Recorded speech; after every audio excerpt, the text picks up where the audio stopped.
The last time I was teaching on was Joseph Imhotep. We looked at Imhotep's and Joseph's life, and I said both, which there's not two separate individuals, they're both the same individual. He was Egypt's first vizier, and that's where I left it off. We looked at the two men and how they had several commonalities. Both were greatly loved.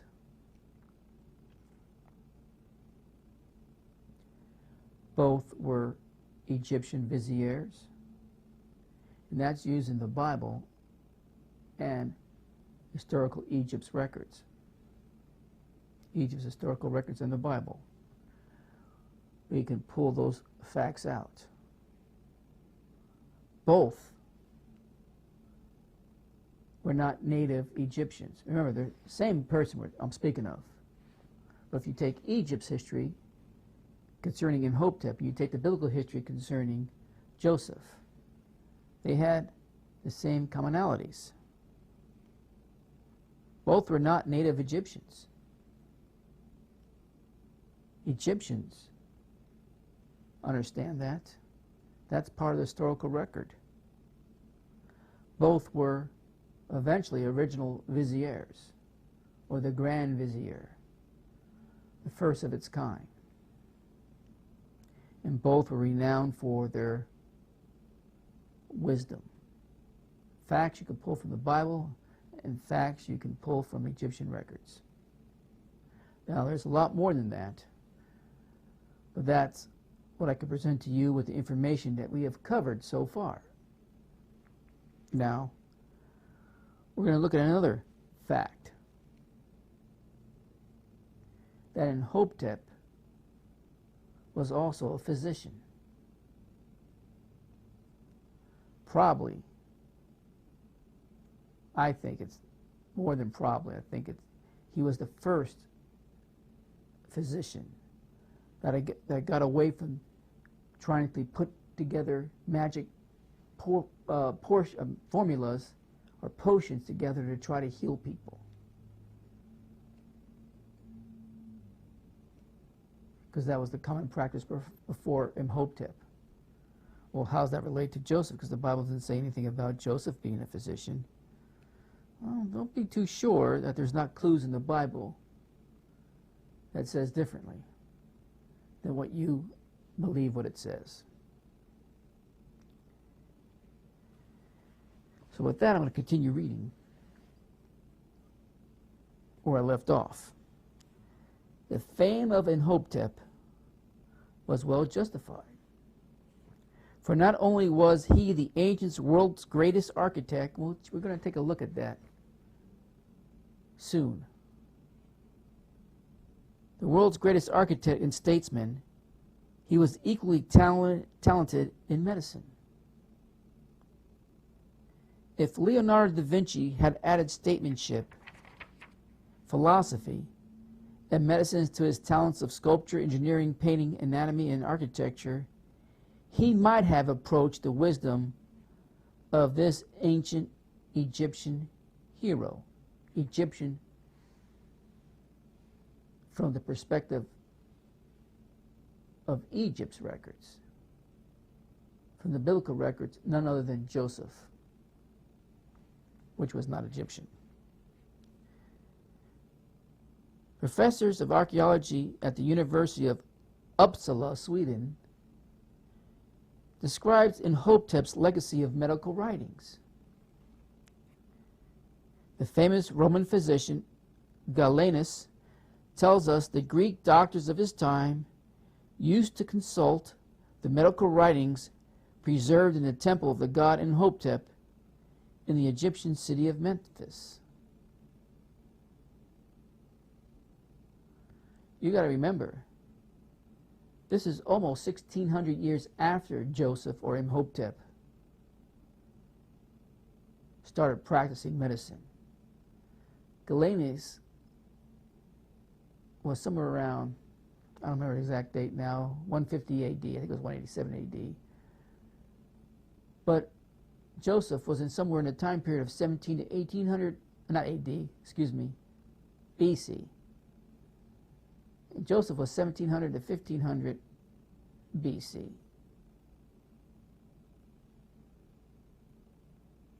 In Rome, if one were stricken with the Orient disease, Egyptian doctors were usually sent for, and most Egyptologists now agree that ancient Egyptian medical arts were probably at their peak in the earlier period, during the time of the Old Kingdom.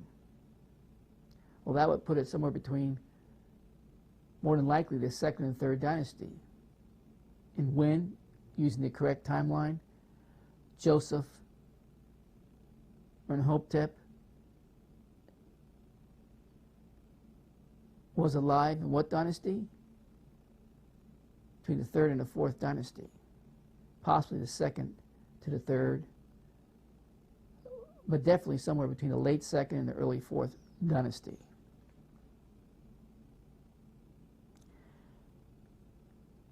A number of Egyptian medical handbooks from various times have been preserved, and we can clearly see that the oldest ones are the best in every respect. Remarkable, too, is the fact that there is recourse to magic only in one case out of 48. Let me read you something else. There's another source. This was back in 2012. Imhotep, the physician/architect who led us from magic to medicine. Dr. Colgan, MD, University of Maryland, is associate professor, and vice chair of medical student education and clinical operations in the Department of Family Community Medicine at the University of Maryland School of Medicine in Baltimore, Maryland. That's his credentials. He writes, "We must look at many historical figures in order to better understand what it means to be a healer and how to best practice the art of caring. Sir William Osler recommended that we must come to the land of the Nile for the origin of many of man's most distinctive and highly cherished beliefs." In other words, Egypt. Osler urges us to pay attention to the contributions of Imhotep. So am I. Of course, he has the dates all messed up because he didn't understand the timeline errors, but Imhotep, 2655 to 2600 approximately BC, well, that's not right, and we already know why, was an Egyptian polymath considered to be the first architect, engineer, and physician in recorded history.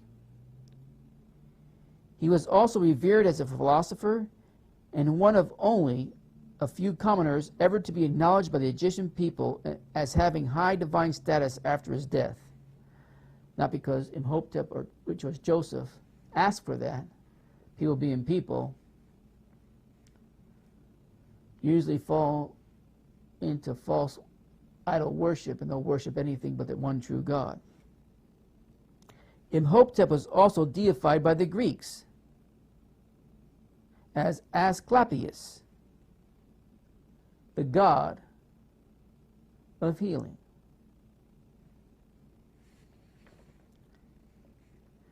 Imhotep stood out from the mists of antiquity in part because his practices were unlike those of others of his era. They were devoid of magical thinking, no hocus pocus, no magical potions. The Egyptians of his time thought that most illnesses, aside from trauma, were expressions of hostility by a higher power, an adversary or spirit of a dead person. The Papyrus Ebers, not found to be not felt to be authored by Imhotep, but reflected of the type of medicine practiced in ancient Egypt, contained primarily magical remedies to help with suffering. An Egyptian may have sought out a magician or a priest as readily as a physician for a cure. The border between magic and medicine is a modern invention. Such distinction did not exist for ancient healers.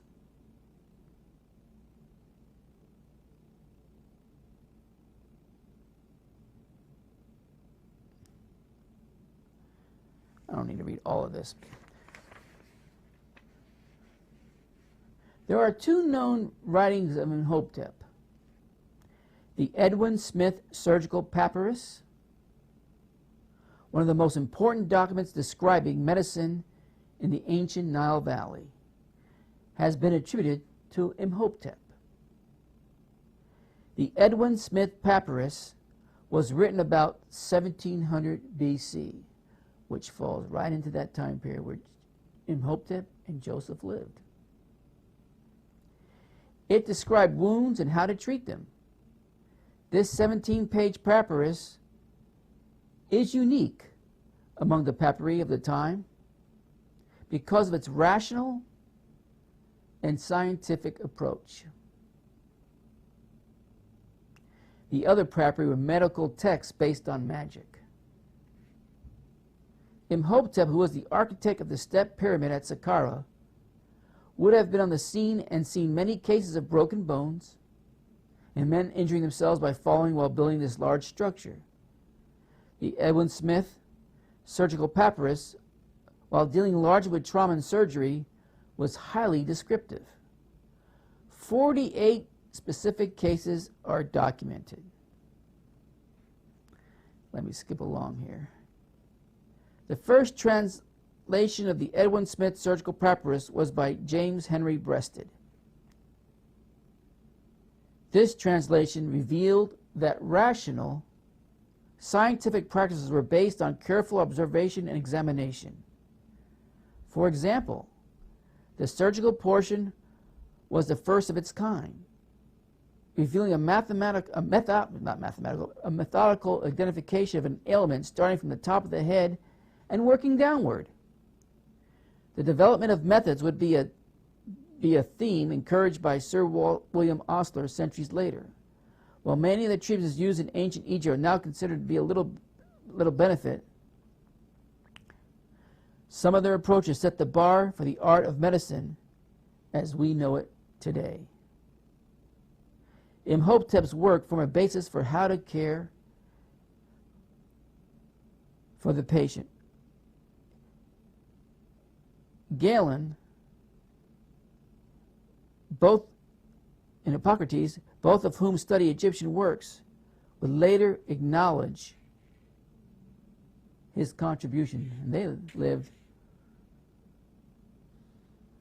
12 to 1300 to 1600 years after Imhotep / Joseph lived on this planet. The medical world have no problem realizing the contributions that Joseph or Imhotep provided the Egyptians way back when. But that doesn't tie Joseph to Imhotep. Let's continue. Here we encounter two phenomenal proofs. Imhotep was history's renowned one of medicine. That goes without saying. Go to your library, Google it, whatever you do. You can see how Imhotep is praised over and over and over for its medical contributions, moving healing practices from magic to common sense procedures that would use nature to heal, for instance, using herbs and so forth, and other things, but also common sense approaches to how you treat a patient, especially if that patient was injured. That's what that papyri, if you want to read all 48 pages, starts outlining case by case by case, and how that was, at that time period, properly to be done and treated the individual. Here we encounter two phenomenal proofs. Imhotep was history's renowned one of medicine, and at some point in time, he had been promoted to God status. That's because, not during Joseph or Imhotep's time, but after the fact, elevated Imhotep/Joseph to godlike status. It is possible to establish a medical parallel between this famous healing god, Imhotep, and Joseph, the Hebrew. Hebrew documents have almost nothing to say of Joseph's medicine skills.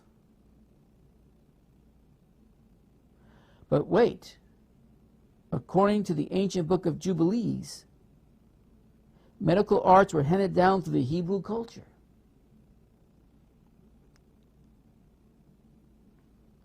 How? Well, let's go to Jubilees. If you have a copy, you can read along with me. If you don't, just listen to me. Jubilees, chapter 10,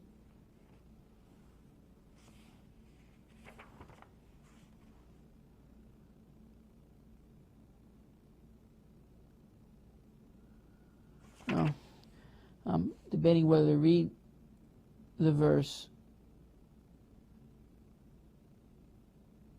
by itself or everything that leads up to it.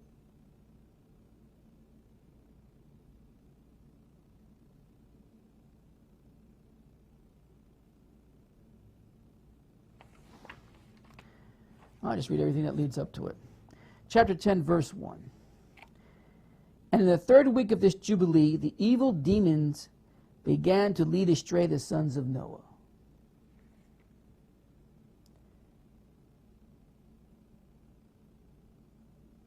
And deceive them and destroy them.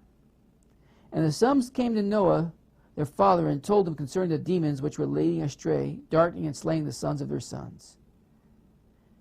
And he prayed before the Lord his God, and he said, Lord of spirits of all flesh, thou who hast showed mercy to me, and hast delivered me, and my children from the waters of the deluge,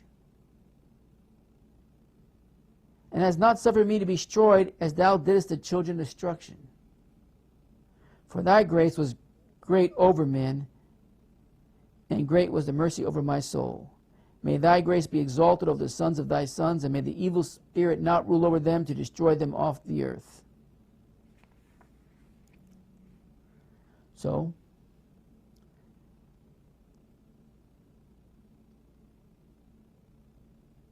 this happened after the flood.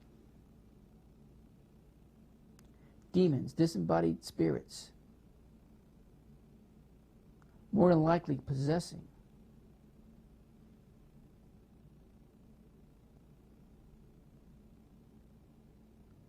Noah's children's children. And the sons of Noah,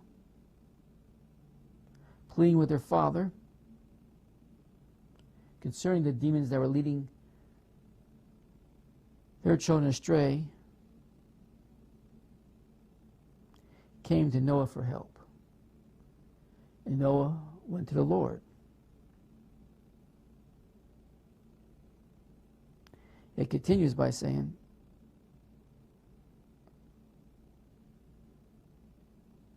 and may the evil spirit not rule over them, destroy them off the earth. And thou hast verily blessed me and my sons, that we increase and multiply and fill the earth.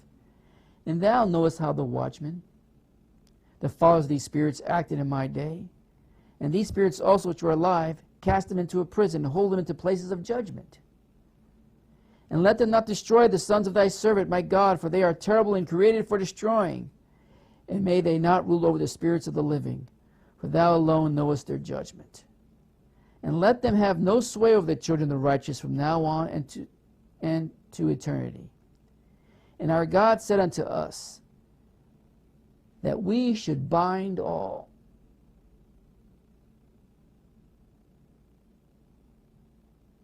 And the angel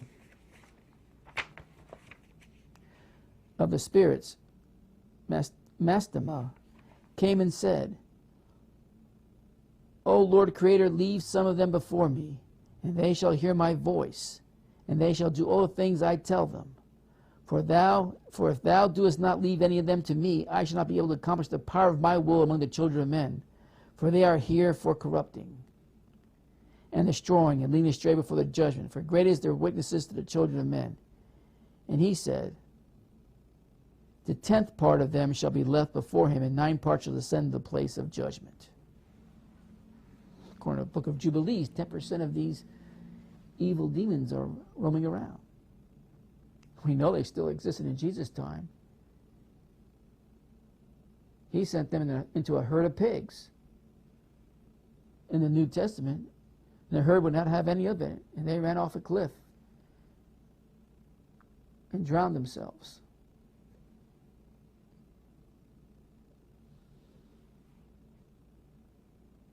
And one of us said, we will teach Noah all their medicines. For they did not walk in righteousness and did not contend in uprightness. Teach who? The children of Noah.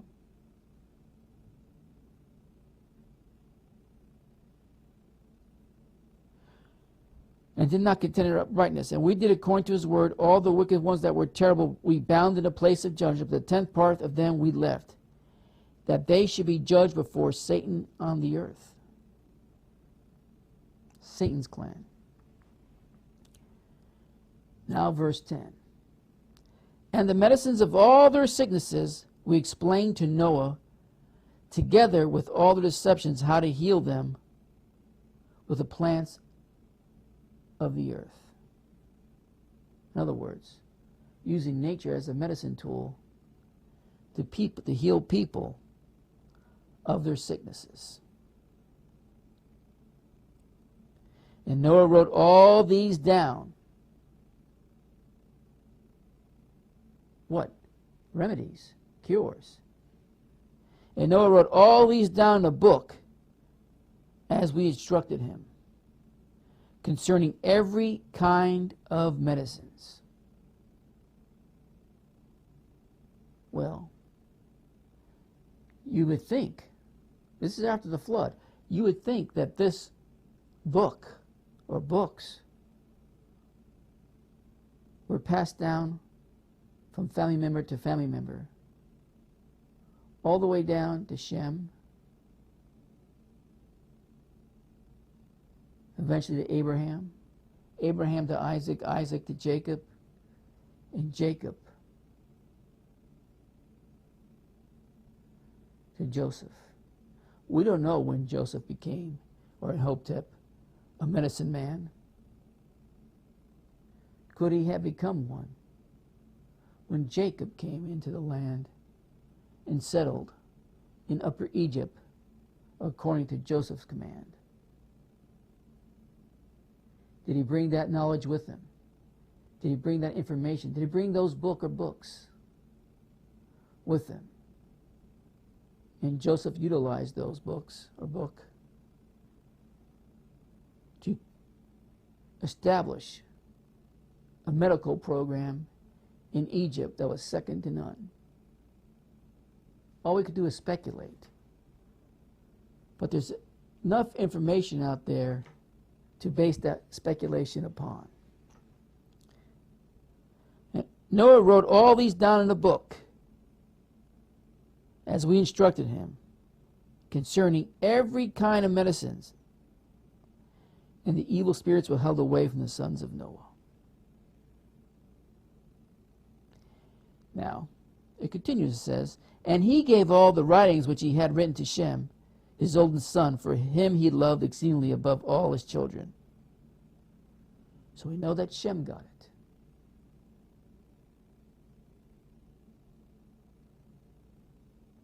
And we know Abraham spent time with Shem. And before Shem's passing, could he have given those valuable pieces of information, maybe in a book or books, to Abraham, and it was passed down that way? We only could speculate, but it's probably not too far off from the truth.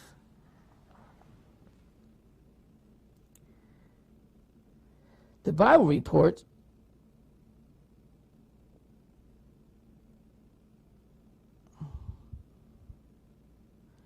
that when Joseph's father sent money and goods to Egypt to purchase food during his 7-year famine, he included balm. You can find that if you want to open your Bibles real quick. To Genesis 43:11. Genesis 43:11. When Joseph was testing his brothers, and he kept Benjamin. He says, and their father Israel said unto them, to the brothers, if it must be so, now do this. Take of the best fruits in the land your vessels, and carry down the man a present, literally an offering, a little balm. Circle that. Balm really is medicine in the Hebrew. Boy, when I was reading this some time back,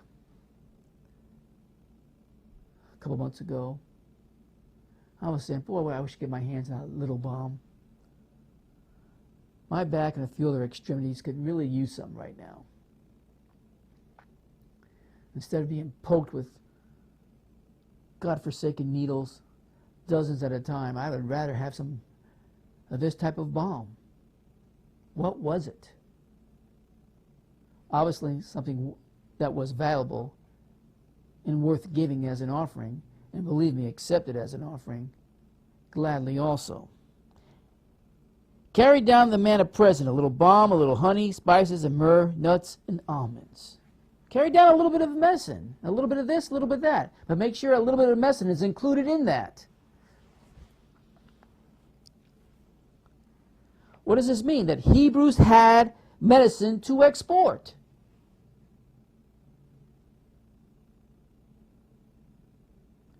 And Egyptians were medicine importers. That's what it means.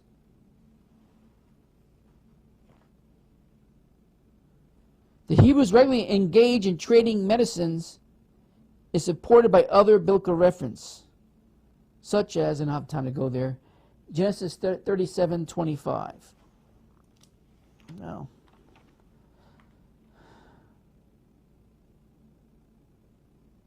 Oh, let's just go there. It's not the same book. Genesis 37:25, and that reads, and they sat down to eat bread. And this is when the merchants came by and the brothers were scheming to sell Joseph as a slave. Genesis 37:25, and they sat down to eat bread, and they lifted up their eyes and looked. And behold, a company of Ishmaelites came from Gilead with their camels, bearing spicery and balm and myrrh, and going down and going to carry it down to Egypt.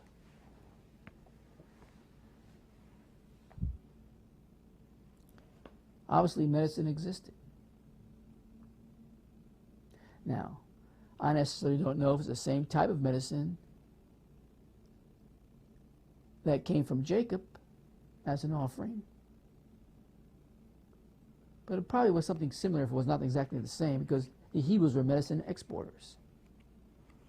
But moving on from that point, Hebrew medical knowledge is also clearly demonstrated a few years later in the life of another Hebrew, Moses.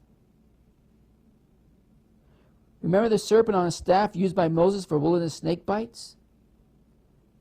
Moses' serpent on a staff memorialized the original staff God directed Moses to use, which swallowed the magical serpents of Jannes and Jambres, the court magicians of Pharaoh. Moses' serpent staff of healing was later adapted by the Greeks. The staff of Hermes, the Greek god of medicine, was in direct memory of the staff of Moses. In turn, obviously some medical knowledge was passed down from Moses, not just to his direct ancestors, but to the whole world. The Babylonian god of healing, Asclepius, is a serpent depicted coiled about a tree stump and restoring renewed growth. Another medical convention conveyed to us, perhaps from Joseph himself, is our modern concept of pathology. That part of medicine which deals with the nature, cause, and symptoms of disease and includes the embalming process. In Genesis 50, you can write this down, Genesis 50 and read it later, I'll read it to you now. Verses 2 and 3, it reads, "And Joseph commanded his servants, the physicians, to embalm his father. And the physicians embalmed Israel." By the way, a different kind of embalming than you embalm a person these days. "And 40 days were fulfilled for him. For so are fulfilled the days of those which are embalmed. And the Egyptians mourned him for 70 days. The Hebrew time of mourning the dead was 40 days, but the Egyptians mourned 70 days. Since the time of Noah, 40 days was a prominent Hebrew time cycle. It appears that after the death of Joseph, the Egyptians switched from 70 to 40 days for their embalming process and the days of mourning. This shows that Hebrew customs heavily influenced the Egyptian culture. This Genesis account particularly establishes Joseph's expertise in medicine by noticing that he was the head of Egypt's Department of Pathology. Today, as then, the head of pathology is usually the hospital director.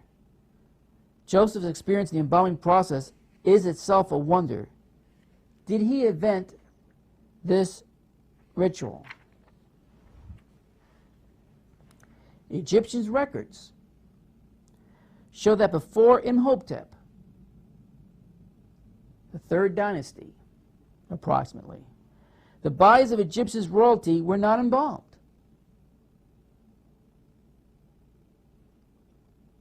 It just wasn't practiced, except in one case, which I'll get to in a minute.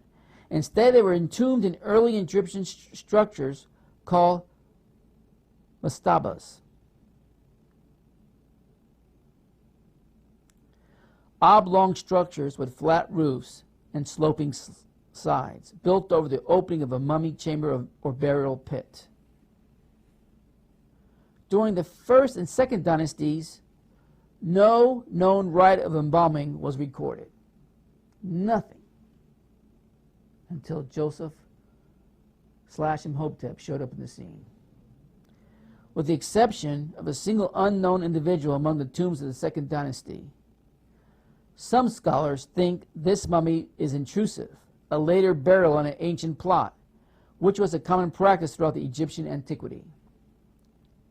I agree with them, although I would not discount the chance that Abraham or one of his other descendants might have some connection to that tomb.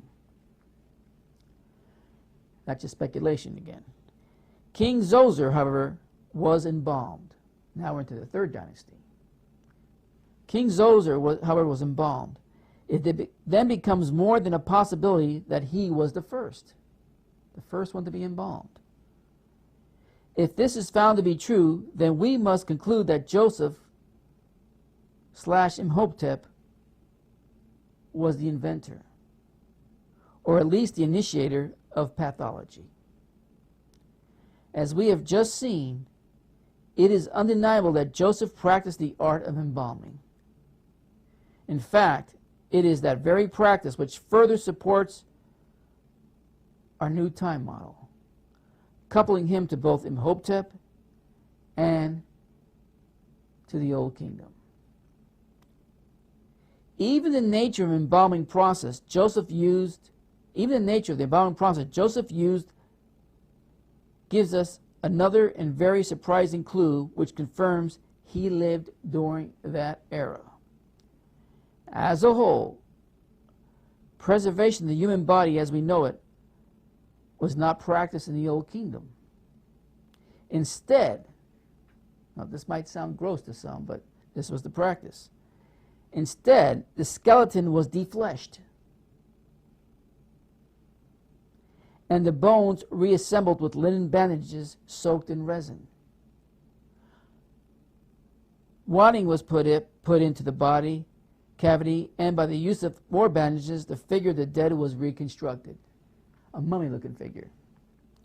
It was not until the time of the New Kingdom, the era of King Tut, that nearly all the flesh was embalmed with the body.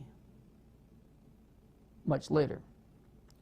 If Joseph lived about the time of the New Kingdom, as is commonly taught, his remains would consist of a complete body. So when we get to the New Kingdom, around King Tut's time, they did not deflesh the bone. Prior to that, from about King Zozer's time, the first known embalmed royal person, that began the defleshing of the body, and all that remained was bones. And they would stuff these bones with bandages to try to form a body looking, a structure looking like a body, but wrapped in bandages. Like I said, a mummy-looking type body. But then, in the New Kingdom, they stopped defleshing, and they just wrapped them up with the cloth and so forth, and that's other necessary preparations for burial. Now, if Joseph lived in a New Kingdom, that is commonly taught, if they found his body, the flesh would be on his body also. Or, if it hasn't deteriorated and decayed away, it would be on his body. But nobody's ever found Joseph's tomb, or Imhotep's tomb, by the way. On the other hand, if Joseph died in the days of the Old Kingdom, somewhere around the 4th dynasty, only his bones would have been preserved. And that lines up perfectly with the Genesis story. Go to Genesis 50.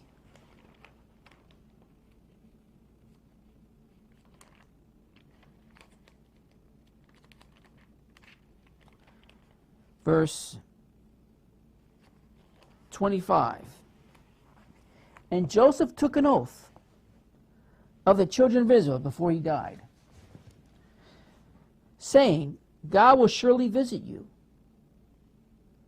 and ye shall carry up my bones from hence. You shall carry up my bones. And Joseph died, being 110 years old, and they embalmed him, and he was put in a coffin in Egypt. That's all it says. Doesn't give a location. It was put in a coffin in Egypt. But what's unique here, Genesis 50, 25 and 26 does not say body.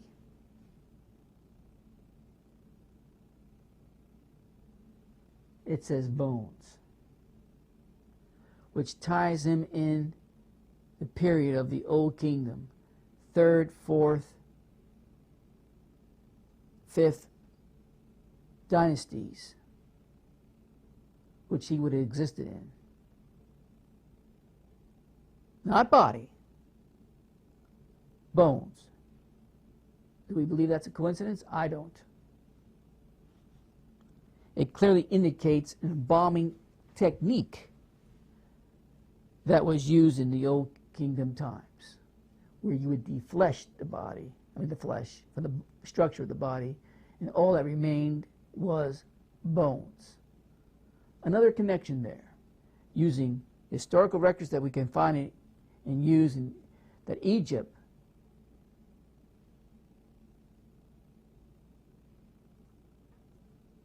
has in its vast information of what took place in that period and what the scripture says. Now there's a third medical man. Although we just have seen how Imhotep was Egypt's renowned one of medicine, usually accepted historical models name yet another famous medical man and a great prime minister of the 3rd and 4th dynasty, even though some scholars place him in the 5th dynasty. So at the same time, now we have a third possibility. Imhotep / Joseph / Pathotep. Pathotep, sometimes called the son of Path, P-A-T-H, but actually written P-T-A-H. This ancient great one was known as Pathotep, his name a derivative of old Egypt's god of healing and medicine. His name reveals his connection to both medicine and to Imhotep. Pathotep was probably derived by simply adding the god's name Path to Imhotep's name. In doing so, the name of Imhotep would have been deified into the god Pathotep. In fact, this is historically what actually happened to Imhotep. By the way, centuries later, approximately around 1200 BC. He was promoted by the Egyptian people to the status of a god. It is fair to conclude that Imhotep and Pathotep were the same person. Not only Pathotep, the name derived from the god Path, but our modern word pathology was also derived and bear his name. Who was he? Like Joseph and Imhotep, the god Path also was not a native Egyptian. How ironic. Also not a native Egyptian. Pieces should start making sense. The pieces of the puzzle should be starting to make some sense on what the picture that we're trying to paint here, what we're trying to bring to the forefront. That Joseph was Imhotep, Imhotep was Joseph, and Pathotep was just another name for Joseph or Imhotep. Path's complexion was depicted as palish yellow. This could have been intended to signify the god's intellectual reflected character. Another explanation is possible, however, for yellow was also the color employed by Egyptians, artists, to identify foreigners. His origin is unknown, but it is thought to be the beginning of the Old Kingdom, Dynasty 3. For no original documents of him preceded this time. In latter times, Imhotep was called the son of Path. Although he is claimed to have descended from Path and was sometimes called the son of Path, these claims were written many hundreds of years after Imhotep's lifetime. It remains distinctly possible that Path could have been Joseph himself, because the god Path was the one depicted as a standing mummy.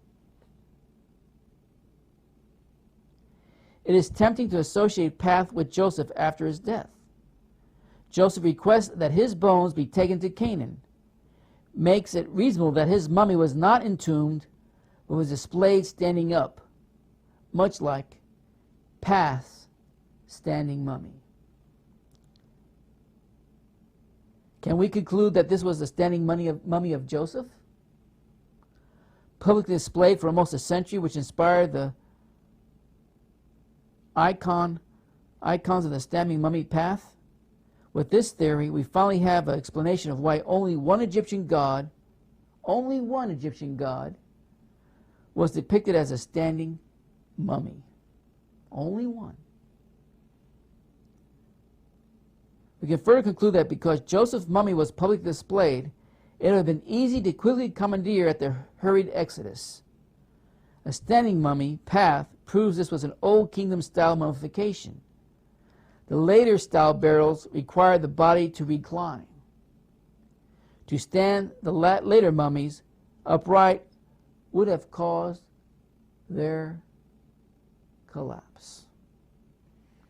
Now, do I believe Joseph was Imhotep? Absolutely. Do I believe that Imhotep was possibly Joseph? More than likely. They all lived the same time. They all were foreigners. They all had a knowledge of medicine. Plus the other distinctions that I read to you. Too many possibilities. And we're not done. We're not done.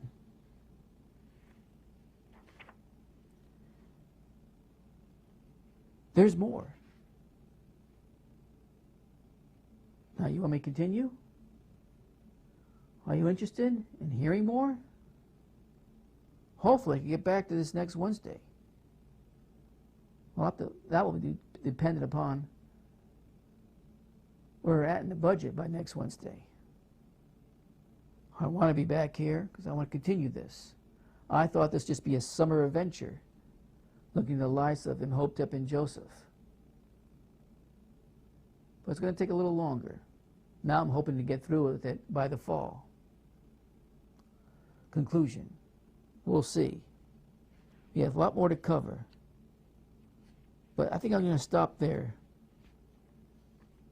Unless you may want me to continue a little bit longer. We'll see how you respond. Play a song. I want to hear from you.